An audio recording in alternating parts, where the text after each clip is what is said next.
Good morning, all. It is the 25th of May, 2024. For those in the U.S., happy Memorial Day weekend. It's going to be beautiful weather. I'm looking forward to working in it and working on my project car. Brian Scheibel, my friend in Kentucky, sent me some detailed advice on how to troubleshoot my speed control. So first thing he suggested was checking the brake release relay, or the release relay that activates when you step on the brake pedal.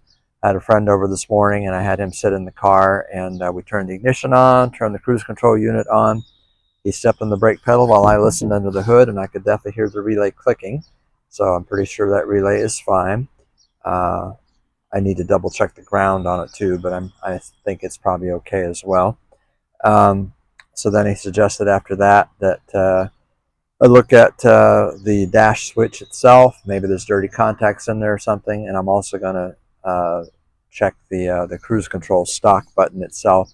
I have oh yeah, here's I have a spare switch here too from a parts car that I bought this from Brian Scheibel as well, and this came from the tilt column he gave me. It doesn't have the turn signal switch on it, but it does have the wiring harness. So what I'm thinking I might try is to unplug the push button switch on this car to see if it still exhibits the same symptoms as far as how the cruise control, the green button comes on when it shouldn't, that type of thing. I want to see if there's a short in that, maybe, or not. And if there is, then I can use this manually to touch the wires together to simulate, pushing the buttons on that stock, see if it might work in that regard. But before I do all that, I'm going to first remove my old ATC box and replace it with the one I bought from Tony Bolin, so I can get that back and shipping back to him, because he wants my old core back. And I want to be able to send him a cruise control servo back as soon as possible too, which is why I'm focusing on that right now. So without further ado, I'm going to start with the ATC box. Okay, so far it looks incredibly simple to get this box out of there. Under the hood here, I've already disconnected the hoses and the wiring harness that was there. If you'll recall, when I did my vacuum video, all three of these lines are different sizes. So I didn't have to label them. There's really no need to, because all three of these fittings are different sizes: small, medium, and large. So real simple. Then it was just a matter of wiggling the line, the plug loose back here underneath the dash. Same thing. I unplugged that, pulled the two hoses off that are right there. And there's only two little 5/16 bolts right there under the dash that hold this thing. And then it kind of slides underneath some kind of a ledge underneath the dash there to hook into. So real simple. Not a whole lot holds it in place. So lower dash panel has been removed. Like I said, underneath here you can see the plug is unplugged. There was a 3/8 bolt holding the wiring harness to the unit. Hold it out of the way, unplugged my two main vacuum hoses under here, and now it's just a matter of taking these two 5/16 bolts out. We'll have to pry it away from the firewall. I imagine it's probably stuck to it, but after that it should just basically fall out. Alright, so that took a little more effort than I thought it would. I had to get this plastic shield out of the way. It was blocking this from coming out, and then I found there was another loop right there screwed into that hole that was a wiring harness holder. Had to loosen that, but here it is. This is the one I'll send back to Tony, and I'll replace this one with the one I bought from him. Alright, working under the dash here as I'm trying to install my replacement unit. I noticed that the lip up here, right there, was bent in a little bit, so I took a big screwdriver to straighten it out. And while I was under here, I happened to notice the T that I referenced in my vacuum video right here. That T is what branches off to the trunk lock, the vacuum lock that's in the glove compartment. This is where it gets its vacuum from, coming through the firewall from the engine, and then the bigger hose on the left is the one that goes to the right here to the windshield wiper control. Just wanted to throw that in there, free bonus. All right, a little bit of excitement to report now. Now that I finished installing my my replacement ATC box, I finally got the chance to test it out. It works beautifully. Everything works just as it should. For instance, when I press the low button with the temperature knob all the way high up when the car is still cold, the unit does not come on. It's not supposed to. So I started driving it like that in the low position, temperature turned all the way up, and after a few minutes, when the car warmed up enough, the heat came on just like it's supposed to. So that was really exciting. Then when I turned the knob down for air conditioning, it switched the air to come out of the air conditioning vents just like it's supposed to. So I'm very pleased with that. That's working fine. So now I'm going to do a little more troubleshooting with the cruise control. I'm very suspicious of this switch right here. I have a feeling that this might be my problem. So I have that wiring harness I showed earlier. I'm going to play with that and see if I can manually put some wires together and see how it does with that. And we'll go from there. A quick update here on the cruise control. I kind of exhausted all the possibilities as far as I'm concerned. I've tested every component in the system. The on-off switch on the dash seems to work just fine. The turn signal stock switch seems to do what it's supposed to do. Everything traces back to the servo. Even though Tony Bolin sent me another one to try, he doesn't know if it works. And to me, it does not appear to work at all. So I'm still going to send him back my old one anyway and just keep the one he sent me because that's what he told me to do. And I don't know what else to really try.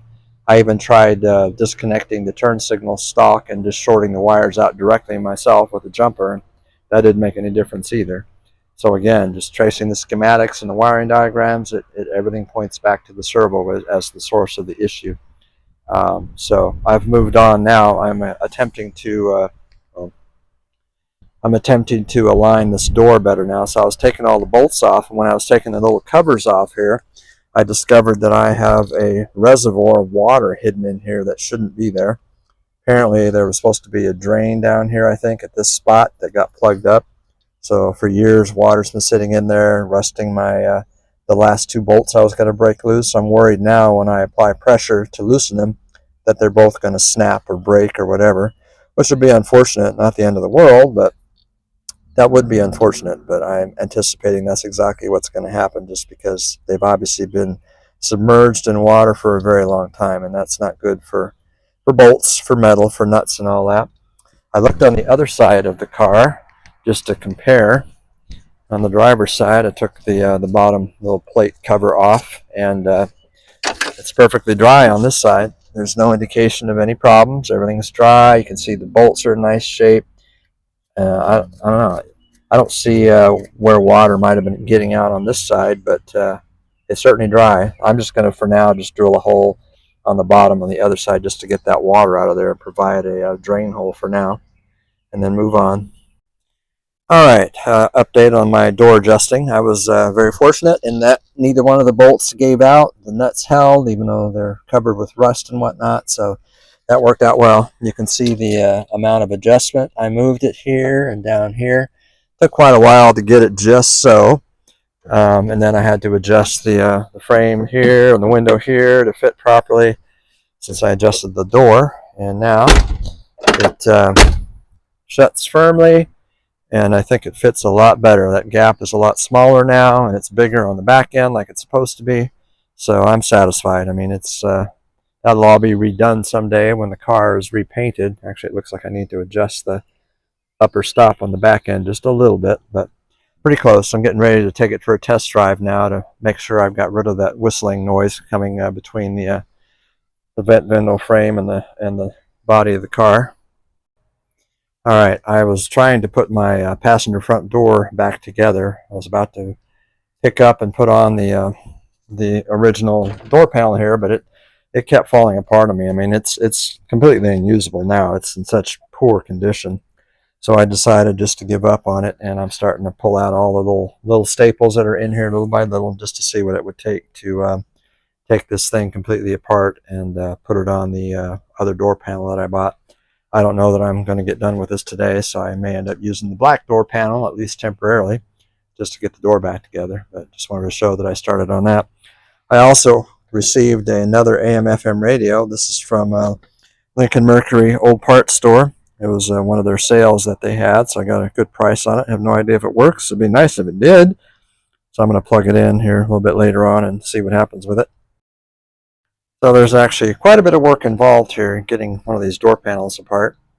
I managed to separate the carpeting and the little vent piece that goes here. Everything's color coordinated too. That's green, so it's got to stay with it.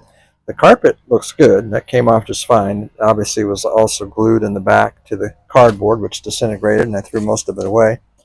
Now, the other piece here looks like it's a little more involved, too. There's more staples here I've got to pull off to get this all apart, to preserve all this. This metal piece here looks like it's bonded or is part of the cardboard backing. I'm not exactly sure yet, but it looks like I certainly need to take off these staples that are up here in order to finish separating this stuff out. So it's quite involved. All right, folks, I'm really excited. After my third attempt at buying a radio, an AM/FM radio, the third time's the charm. This is the one I got from Lincoln Mercury Old Parts Store. No guarantee that it would work. It was just a core, they called it, but I just now plugged it in and it's working. It works. You can see the little FM light there lit up. I think you should be able to anyway. It's kind of hard to see it, I guess, and there it is.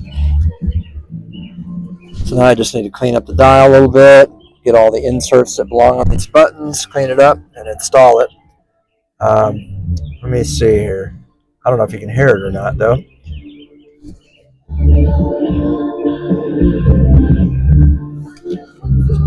But anyway, I'm pretty excited. I lost track of my remote again, but that's okay. I'm going to wrap it up for the day. I'm getting kind of burned out.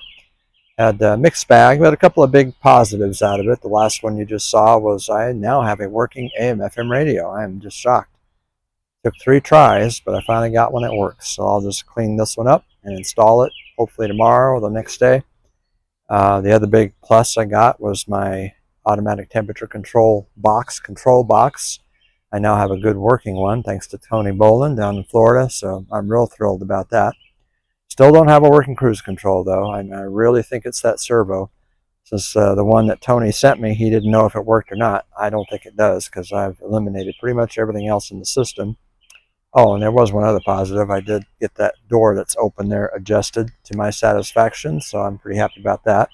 They definitely reduced the wind noise. The whistling is gone. I think there's still a little bit of air sneaking in there, maybe, but and that door panel, trying to switch the material around on the door panels, that's a lot of work. So I kind of gave up on that for now. And so the door's not put back together yet, but that's okay. Maybe when I'm fresh in the morning or something, I can continue on that. So I'm wrapping it up. Have a good evening.